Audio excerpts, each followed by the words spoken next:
রোজা অর্থাৎ রমজান মাস, এই মাসটি এমন একটি মাস যেখানে আমরা অর্থাৎ প্রতিটা মুসলমানরা তাদের গুনাহ মাফ করে আল্লাহর রাস্তায় সঠিকভাবে চলে। আর এই রমজান মাসে সময় সময় এমন কিছু কাজ বা এমন কিছু ঘটনা ঘটে যায় যার মাধ্যমে হয়তো আমরা নেকি করতে গিয়ে আরো পাপের দিকে এগিয়ে যাই। আর তার মধ্যে এমনই একটি ঘটনা নিয়ে আজকে আমরা আলোচনা করব, যেটি হচ্ছে রোজা অবস্থায় স্ত্রী সহবাস কি করা যাবে, আর যদি এই রোজা অবস্থায় সহবাস হয়ে যায় তাহলে কি কি করণীয়, আর স্ত্রী সহবাস নিয়ে বিভিন্ন মুহাদ্দিসগণরা কি কি বলে সেটা আমরা এই ভিডিওর মাধ্যমে বিস্তারিতভাবে দেখব।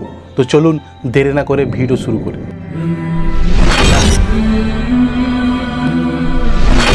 তো হ্যাঁ, রোজা অবস্থায় কি স্ত্রী সহবাস করা যাবে, এই টপিকটি ইউটিউবে সার্চ করলে বিশেষ করে রমজান মাসে ভুরি ভুরি ভিডিও পাবেন আর ভুরি ভুরি কোয়েশ্চেন্স অ্যান্সার দুটোই পাবেন। তো আমিও আজকে চলে এসেছি এই রোজা অবস্থায় স্ত্রী সহবাস এর বিষয়টা নিয়ে। আজকে আমরা দেখব এই ভিডিওর মাধ্যমে যে রোজা অবস্থায় স্ত্রী সহবাস করলে কি কি হয়। হ্যাঁ, প্রথমত রমজান মাস একটি পবিত্র মাস, আর এই মাসের প্রতিটি মুহূর্ত প্রতিটি সেকেন্ড হচ্ছে পবিত্র। তো এই পবিত্রতার সাথে যদি আমরা কোনো ঘটনা ঘটাই সেটি একটি অপবিত্রতার কাজ। তো প্রথমত এই রমজান মাসে সব থেকে বেশি সমস্যা দাঁড়ায় বিবাহিত পুরুষ আর মহিলা দুই উভয় পক্ষেরই। তো এখানে কি হয়, ঘটনাস্থলে এই যে টানা একটি মাস 30 দিন, এই 30 দিনের মধ্যে স্বামী স্ত্রী দুজনের শারীরিক চাহিদার উত্তেজনা বেড়ে যায়। হ্যাঁ, একদিন দুদিন 3 দিন 4 দিন 5 দিন বাদ থাকলেও এক সপ্তাহ পরে গিয়েও বেড়ে যায়। কিন্তু কি হয়, যদি কোনো কারণবশত তারা স্ত্রী সহবাস করে সেটি একটি গুনহার কাজ অর্থাৎ হারামের কাজ।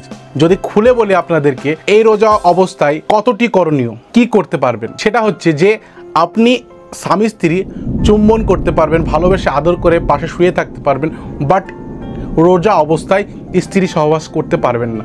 সাহায্যে তার স্ত্রীকে জড়িয়ে ধরে কিংবা কিস করে, এই কিসিং এর কারণে এবং হাগিং এর কারণে, ভালোবাসা প্রকাশ করার কারণে এগুলোতে রোজা ভাঙে না।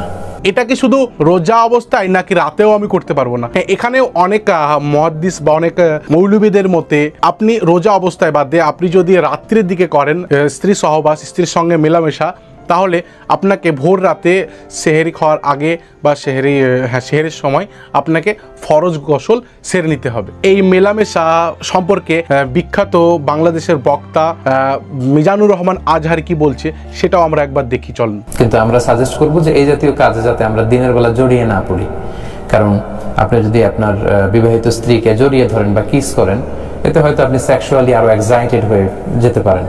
হয়তো এক পর্যায়ে আপনি একেবারে ফাইনাল ডেস্টিনেশনে চলে গেলে আপনি হয়তো ফিজিক্যাল ইন্টিমেসিতে গেলেন বা ফিজিক্যাল ইন্টারকোর্সে গেলেন, আপনি একটা হারাম কাজ করে ফেলেন। এবং আগেই আমরা ব্যাপারে সতর্ক করেছি যে সেক্ষেত্রে আপনার শুধু কাজা করলেই হবে না, কাফারাও দেওয়া লাগবে, এবং এটা একটা বড় ধরনের ওয়ার্নিং।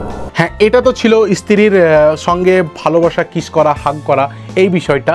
কিন্তু এবার আমরা দেখব যে স্ত্রীর সঙ্গে সহবাস করলে কি করণীয়, সেটা আপনাদেরকে আমি একবার ছোট করে আমার ভাষায় বলি। যে স্ত্রীর সঙ্গে যদি আপনি সহবাস করেন তাহলে আপনাকে রোজা স্বরূপ কাফারা দিতে হবে। রোজার পরে আপনাকে যে কোনো সময় টানা পরপর 60টা রোজা করতে হবে। যদি একটাও বাদ যায় কোনো কারণবশত, সেক্ষেত্রে কিন্তু আবার আপনাকে পুনরায় শুরু করতে হবে সেই 60টা থেকে, মানে সেই প্রথম থেকে শুরু করে আবার শেষ পর্যন্ত 60টা করতে হবে। এবার অনেকের প্রশ্ন জাগে, যদি কোনো কারণবশত এই টানা 60টা রোজা, এমনিতেই তো আমরা এই 30টা রোজাই করতে পারি না, তাহলে 60টা রোজা কীভাবে করব? সেক্ষেত্রে একটি ছাড় আছে, সেটা হচ্ছে 60 জন এতিম মিসকিনদেরকে বা এক কথায় যাকে বলা হয় ফকির, তাদেরকে খাওয়াতে হবে, তাহলে হয়তো এর কোনো একটা হাল হবে। আর এই বিষয়টার ছোট্ট করে আমরা শুনবো শাইখ আহমদুল্লাহর মুখ থেকে। রোজা রেখে সহবাস হয়ে গেলে স্বামী ও বউয়ের করণীয় কি জানাবেন? আল্লাহ মাফ করুন, এরকম যদি হয় তাহলে সেক্ষেত্রে উভয়কে যে রোজা ভেঙেছেন তার জন্য একটা রোজা রাখতে হবে, আরও কাফারা স্বরূপ 60টা রোজা টানা রাখতে হবে নির্বিচ্ছিন্নভাবে।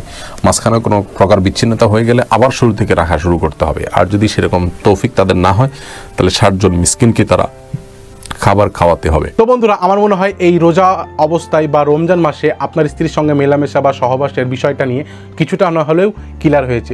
যদি ক্লিয়ার হয়ে থাকে তাহলে অবশ্যই ভিডিওটিকে শেয়ার করুন, আরও 5টা মানুষের কাছে এই সঠিক তথ্যটা পৌঁছে যাবে। আর লাইক, শেয়ার, কমেন্ট যেগুলো আপনার করণীয় সেগুলো করতে থাকুন। তো এখনকার মতো টাটা, বাই বাই, আবার দেখা হচ্ছে নেক্সট ভিডিওতে। জয় হিন্দ।